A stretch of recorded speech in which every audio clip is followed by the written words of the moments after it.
Vamos caminando hacia el sol. Caminando, caminando. Vamos caminando hacia la unidad. There's a song called Caminando, and I introduced this talk for you because it translates to mean when you're doing the work, when you're doing your work in the world, that you're always moving, that you're always walking in the direction of justice, in the direction of freedom, in the direction of liberty, in the direction of self-preservation. Whatever it is that is your work, you're always moving in that direction, and you don't ever get to a place where you stop and you're like, done, vacation time. You really pursue that mission for your whole walking and waking life. So it's written by a beautiful friend of ours, Francisco Herrera, and some of you might know our work. I tour with Rising Appalachia, and it's a project that started many years ago.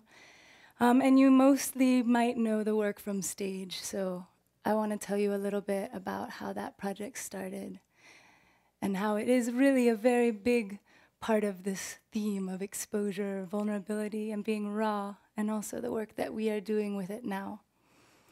So Rising Appalachia was started by my sister and I. We grew up in Atlanta, Georgia, and we recorded an album in one afternoon in our late teens as a gift for our mother and father to say that the music that they brought into our lives was something that would stay. And they raised us with traditional mountain music, Appalachian folk music, and blues and soul, but we grew up in the proper prime urban South. So we had all of the influences of hip hop and soul and the underground spoken word movement and salsa and bossa nova and all of the world's influences. And we started that project just out of a response to want to say, there is a place for this genre. It doesn't really exist, so we're just going to create it, a genre that makes folk music actually a contemporary music form, a music that takes all of the traditions of music, all of the traditions of storytelling that has come into folkloric traditions,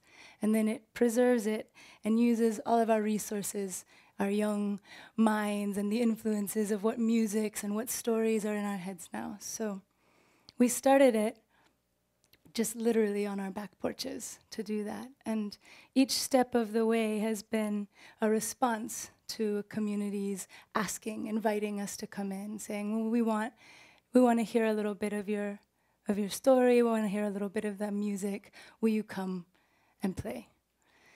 So we're about 9 years in, and we're working on the production of our 6th album. And it's no problem for me to sing with a beautiful band behind me in front of 10,000 people, but this is the part that's a little bit more tricky. Trying to figure out how to put into context why we are doing this and how we got here and what it really means. So I want to present to you this relationship that we're developing now with the music industry, which is something that we're calling the slow music movement. Right? So as we've slowly flushed out this idea that we are okay, actually making music, and we're being invited places, we're performing in stages. We started out in backyards and around fire pits. We did busking tours in Europe where we strapped our instruments to our backs and went and played on the streets and met owners of tea houses and met the community members that had a church or a stage, and we would produce entire tours based on interaction and connection each day. We lived in New Orleans for almost 7 years, and each afternoon we would go like our 9 to 5 with our instruments and our hat, and we would sit on the corner, we would meet the post office department workers, and we would meet the people who worked in the office buildings. We'd meet the tourists that were coming through to visit. We would have an interaction with everyone. And this is where all of this work started. It came all out of this desire that we could really sustain the idea of the troubadour, the storyteller and the musician that was carrying music and going from town to town to deliver that music, having a relationship with the communities where they were performing and carrying that story, that seed, to the next place that they went. Now, in our 8th, 9th year here, we have this amazing thing called success. And I think we might even call this a career at this point, which is crazy. Because we're like, how did we get into this? But we're touring full time. We, based on a very, very rough calculation, have probably spent at least 220,000 miles on the road easily. We go back and forth to places. We are invited to stages from the Orange Peel to the Golden Gate Park in San Francisco. And we're trying to figure out how to take that idea of the troubadour back into the traditional music industry world.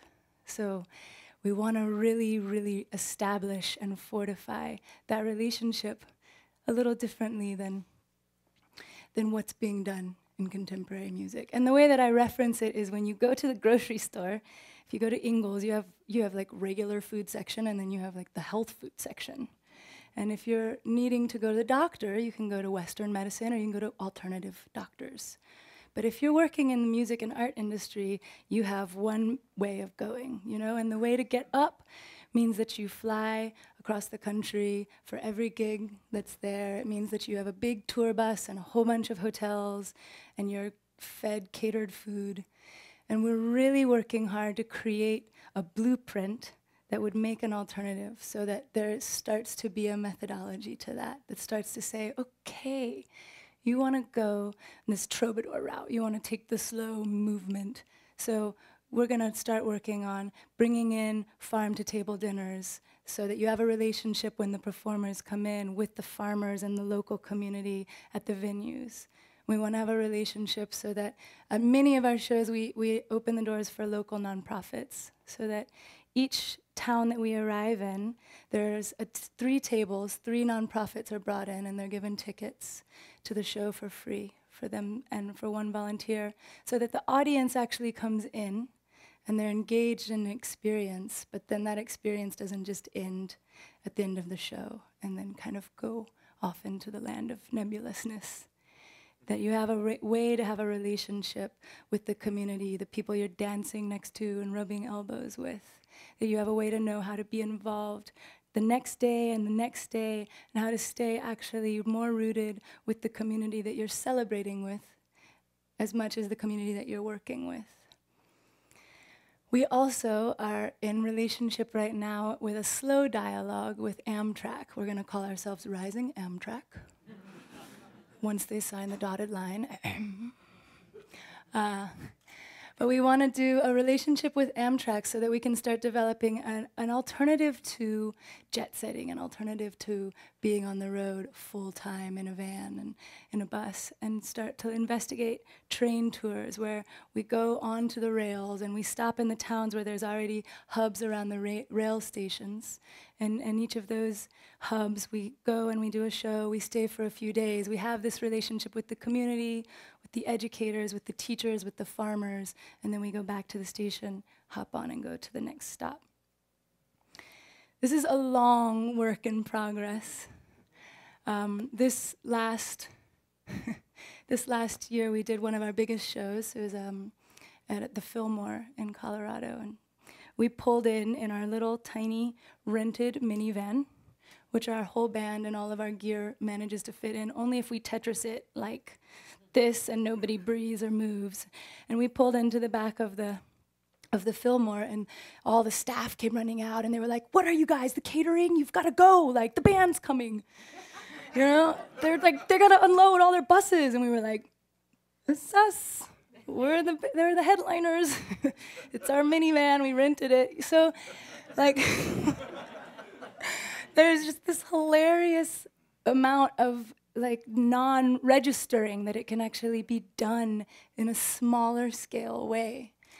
So that is this vision and this version of what we want to bring into the forefront of the creative mind and of the creative interaction with the public. It is a public service work. being a performer and being a musician and being an artist is something where you bring your stories and your personality into the community. So I put all of that on the table here for all of you and for each of us to figure out how to actually create a space that would sustain this, that would ask for the music and art industry to actually support this, so that we have these arts organizations. And this music is an international language. It's one of the few forms of art that actually everyone has a relationship to in some capacity. So creating a space where the slow music movement has the same pillar as the slow food movement, so that you know what you're getting, you know what you're coming to, you know what kind of service is being brought to you, and you know that you're also fortifying the artists that you support and you believe in. So with that, thank you very much.